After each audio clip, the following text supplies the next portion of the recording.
नमस्कार, जय हिंद। मैं प्रीत मनी और आप देख रहे हो उड़ान with Preet money YouTube channel. और आज हमारे साथ इस वीडियो में है दीपांकर सर, जो कि एफसीआई एजीएम है। तो सर, सबसे पहले आपका हमारे चैनल पे बहुत बहुत स्वागत है कि थैंक यू। आपने हमें टाइम दिया। Thank you Preet sir money. सबसे पहले आप हाँ सर, सबसे पहले आप अपने बारे में थोड़ा सा इंट्रोडक्शन, सीएसए कानपुर से लेके और अभी तक का जो दौर रहा, जो अचीवमेंट रहा, वो सभी चीजों को इंक्लूड करते हुए सर दीजिए। सबसे पहले तो मैं आपको धन्यवाद देना चाहूँगा। आप क्या देखा जाए तो मुझसे अभी जूनियर हैं, बट लेकिन आप काफ़ी अच्छा काम कर रहे हैं। आप मैंने और भी देखा है, और भी लोगों के आप इंटरव्यूज लेते हैं, एक अवेयरनेस फैलाने का आप काम कर रहे हैं एग्रीकल्चर सेक्टर में। क्या क्या जो भी जिन्होंने भी अच्छा किया है उनका, उनसे आप एक्सपीरियंस उनका शेयर कराते हैं। ये बहुत बेनिफिशियल होगा हमारे कम्युनिटी के लिए। सो आपको भी हाँ बहुत बहुत धन्यवाद। और अब मैं इसको बहुत अप्रिशिएट करता हूँ, और आपको, आप ऐसे ही करते रहें इसे। तो मैं, जैसा कि आपने पूछा, मेरे बारे में पूछा, तो मैंने 11th और 12th क्लास एग्रीकल्चर से पढ़ा हुआ है, मीन्स हाँ एग्रीकल्चर सर। स्ट्रीम से पढ़ा था। फिर इसके बाद आपका मैंने, सर, आपका ट्वेल्थ में एग्रीकल्चर था, यानी कि केमिस्ट्री बायो एग्रीकल्चर। जी जी जी, मेरा एग्रीकल्चर था। तो मैं, इसके बाद मैंने 2016 में मैंने यूपी कैडेट की परीक्षा दी, और उस समय मेरी उसमें फर्स्ट रैंक आई थी।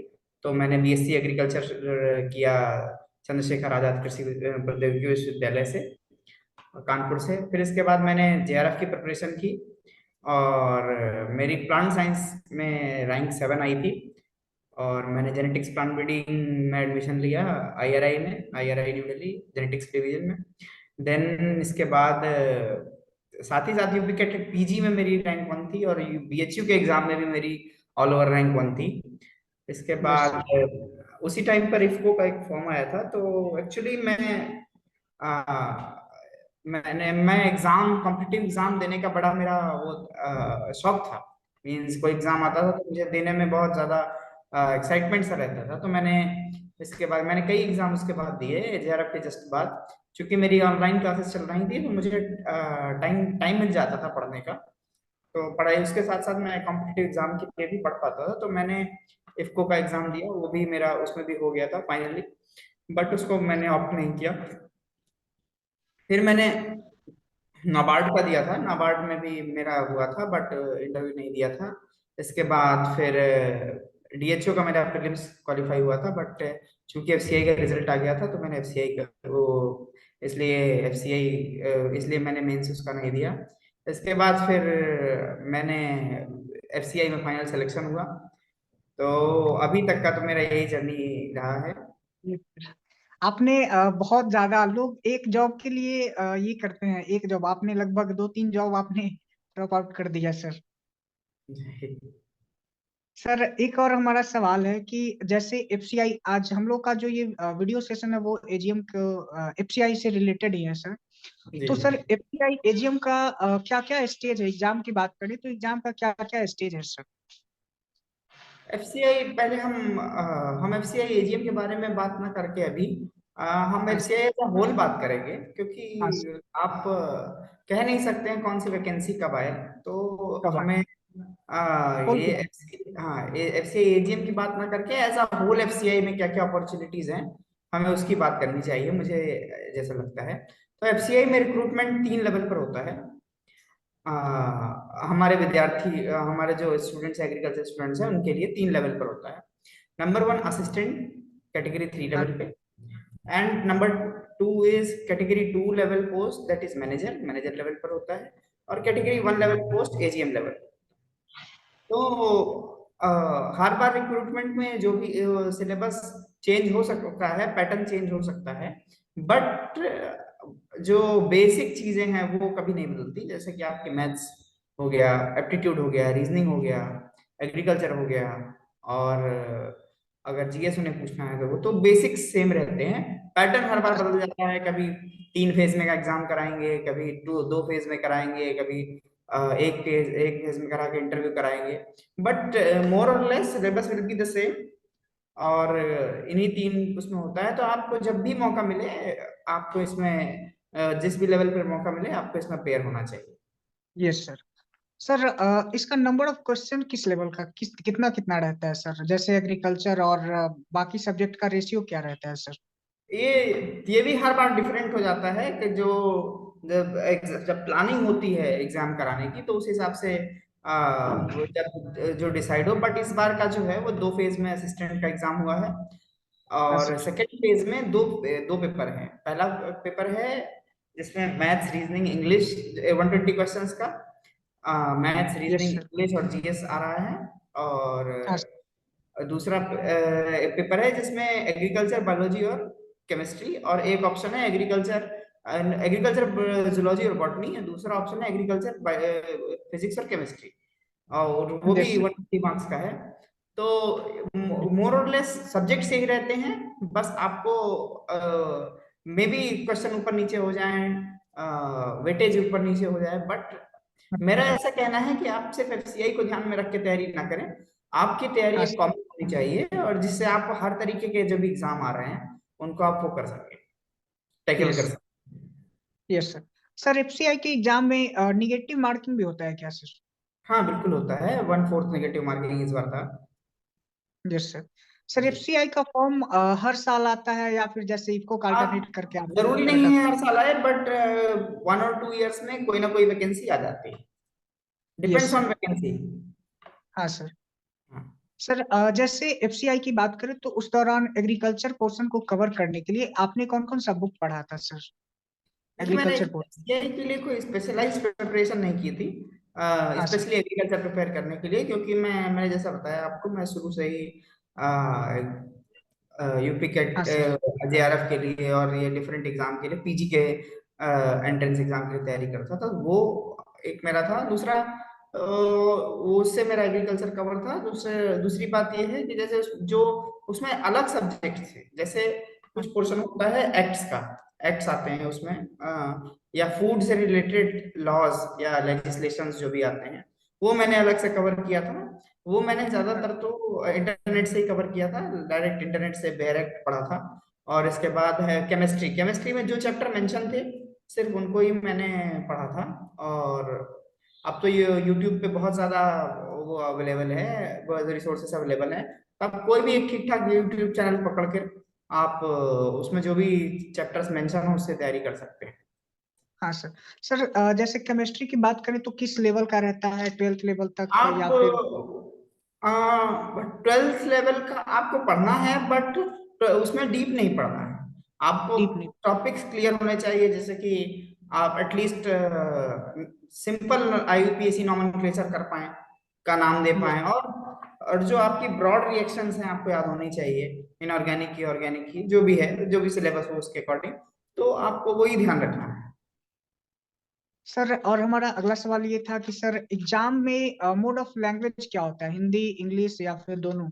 दोनों ही अवेलेबल होता है। दोनों अवेलेबल होता है।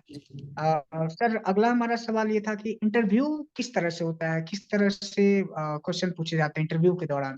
इंटरव्यू बेसिकली, कोई भी इंटरव्यू, नॉट ओनली एफसीआई, कोई भी हाँ आप इंटरव्यू में बैठेंगे तो बेसिकली वो 3 चीजों पर आधारित होता है। नंबर 1, आपके पर्सनल उस पे, आपके पर्सनल डिटेल्स पे। नंबर 2, आपकी एजुकेशनल बैकग्राउंड पे। नंबर 3, वो जॉब जो है जिसके लिए आप आए हैं हाँ उसके ऊपर। तो आपको इन 3 चीजों पर काम करना चाहिए। आपकी पर्सनल डिटेल्स आपको अच्छे से पता हो, आप किस कॉलेज में पढ़ते हैं, कौन सा सब्जेक्ट पढ़ा है आपने, जो भी आपका इंटरेस्ट एरिया है, वो सब आपको पता होना चाहिए ठीक से। इसके बाद आपने जिस सब्जेक्ट्स में शिक्षा पाई है, या अगर आपका कोई जॉब एक्सपीरियंस है तो उसके बारे में आपको अच्छे से पता होना चाहिए। नंबर तीसरी बात यह है कि आपका वो जिस ऑर्गेनाइजेशन में आप जा रहे हैं, आप वहां क्यों जाना चाहते हैं, वहां का काम क्या है, उससे रिलेटेड भी इंफॉर्मेशन आपसे पूछी जा सकती है। तो हाँ ब्रॉडली ये 3 ही एरियाज हैं जहाँ पे, जिसके अराउंड पूरा इंटरव्यू होता है। Not only FCI, in any other organisation, सभी में यही लगभग पैटर्न होता है। Yes sir. सर एफसीआई का फॉर्म केवल एग्रीकल्चर स्टूडेंट अप्लाई कर सकते हैं या फिर कोई अगर सब्जेक्ट के स्टूडेंट भी हो वो भी अप्लाई कर सकते हैं, और उनके लिए कौन सा फॉर्म आता है सर, इस तरह का कुछ? एफसीआई बहुत ही डायनामिक ऑर्गेनाइजेशन है। इसमें हर तरीके के स्टूडेंट्स अप्लाई कर सकते हैं। जैसे जिन्होंने किसी भी सब्जेक्ट से ग्रेजुएशन किया है वो जनरल और डिपो कैडर में अप्लाई कर सकते हैं। जिन्होंने यस। अकाउंट, जिनके पास अकाउंट्स की डिग्री है वो अकाउंट्स के लिए कैडर के लिए अप्लाई कर सकते हैं। जिनके पास इंजीनियरिंग का है वो इंजीनियरिंग कैडर में अप्लाई कर सकते हैं। जिन्होंने लॉ पढ़ा हुआ है वो लॉ में अप्लाई कर सकते हैं। और हमारे यहाँ मेडिकल ऑफिसर तक की पोस्ट है, तो यस। जिन्होंने एमबीबीएस किया है उनके लिए भी वैकेंसी है। तो यस। इसलिए एफसीआई में हर तरीके के कैडर है। हाँ सर। सर हमारा अगला सवाल ये था कि सर वर्कलोड कैसा होता है, किस तरह का इसमें, जैसे आपका है तो किस तरह का जॉब है सर, आपको कौन सा वर्क मिला हुआ है सर? एक्चुअली एफसीआई का वर्क काफी डायनामिक है। और ये आपको अगर हम एजीएम लेवल में बात करें, मैं ओवरऑल बात करूं तो हमारे यहाँ ऑफिसेस के हमारे यहाँ 4 ऑफिस के लेवल हैं। Number 1 depot, number 2 divisional office, number 3 regional office, इसके बाद zonal office, then headquarters. Yes sir. तो हाँ, जो हमारी जो बेसिक यूनिट है वो डिपो है। और इन सब में वो डिपो में असिस्टेंट्स होते हैं और मैनेजर होता है। डिविजनल ऑफिस में एजीएम होते हैं और मैनेजर होते हैं। इसके बाद रीजनल ऑफिस में अलग अलग ऑफिस में अलग अलग रोल है, अलग अलग प्रोफाइल है। एफसीआई का रोल काफी डायनेमिक है और workload as such I would say ठीक है, हर जगह ही काम है, बट हाँ सर। ठीक है, मींस इट इज फाइन ना। Yes sir. आपके ऊपर है, आप अगर आप मेहनत करना जानते हैं। कभी कभी वर्कलोड ज्यादा हो जाता है, जैसे कोविड का पीरियड था तो आप सभी को मालूम, पीएमजीकेवाई में डबल जो अनाज दिया गया वो एफसीआई ने पूरा वो किया। तो उस पीरियड में ऑब्वियसली वर्कलोड ज्यादा होगा, बट ठीक है, as a workload is moderate you can say. Yes sir. Sir और एक किसी भी नौकरी में हाँ। आप आ रहे हैं तो काम करने ही आ रहे हैं, तो हमें ज्यादा वर्कलोड के बारे में नहीं सोचना चाहिए। हाँ सर। सर एक सवाल था कि जो कि जनरली पूछा जाता है हर एग्जाम को लेके कि इंटरव्यू का मोड क्या, इसका एफसीआई का इंटरव्यू का मोड क्या है सर? हिंदी, ऑफलाइन इंग्लिश या होता है, फिर? ऑफलाइन ही होता है। आप लोग को आपको बुलाया जाएगा, सर, सर लैंग्वेज। ऑफलाइन ही इंटरव्यू होगा। हाँ सर। सर हम लैंग्वेज पूछना चाह रहे हैं कि हिंदी, लैंग्वेज इंग्लिश? जिसमें आप कंफर्टेबल हो, यस सर, हिंदी, क्योंकि बहुत आप सारा हिंदी में ये। कंफर्टेबल हो या इंग्लिश में, कोई दिक्कत नहीं है। हाँ सर। और हम्म। सर अगला सवाल हमारा है कि सैलरी पे हम सर थोड़ा सा जानना चाहते हैं कि सैलरी कितना, एजीएम को कितना सैलरी मिलता है सर? बेसिक जो आपको इंटरनेट पे भी मिल जाएगा, हमारी वेबसाइट, हमारे उसमें भी मिल जाएगा। जो हाँ सर। असिस्टेंट मैं बात करता हूँ, मैं शुरू से ही बात करता हूँ, असिस्टेंट का हमारा जो बेसिक है वो है 28,500 yes. Plus dearness allowance, HRA and जो हमारे फ्रिंज बेनिफिट्स हैं वो 32%। इसके बाद सेम आपका मैनेजर में आपको कर लीजिए 40,000 plus dearness allowance plus HRA plus 32% benefits. इसके बाद ऐसे एजीएम में 60,000 basic salary plus DA HRA and then your 32% allowance.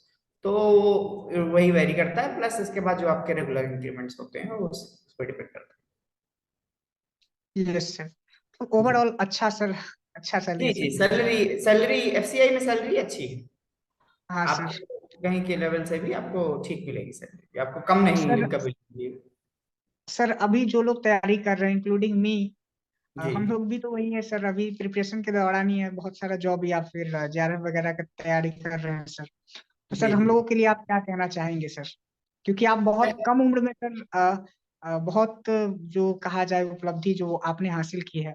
और सर मैं एक चीज पर्सनल मैं आपका मैं इस लाइव में शेयर करना चाहता हूँ कि आपसे मैं जब हम आपसे 3 साल से जुड़े हुए हैं सर, जी तो मुझे पता चला कि जब आप वैसे बायो के स्टूडेंट अधिकतर प्लांट साइंस लेते हैं सर, प्लांट साइंस सेक्टर में जाते हैं सर, जी जी। लेकिन आप एग्रीकल्चर के स्टूडेंट होके प्लांट साइंस लेके फिर वहां पे भी बहुत अच्छा करना, तो आपसे जी सर हम खुद प्रभावित हुए और हम जी। खुद इसी सब्जेक्ट से तैयारी कर रहे हैं सर।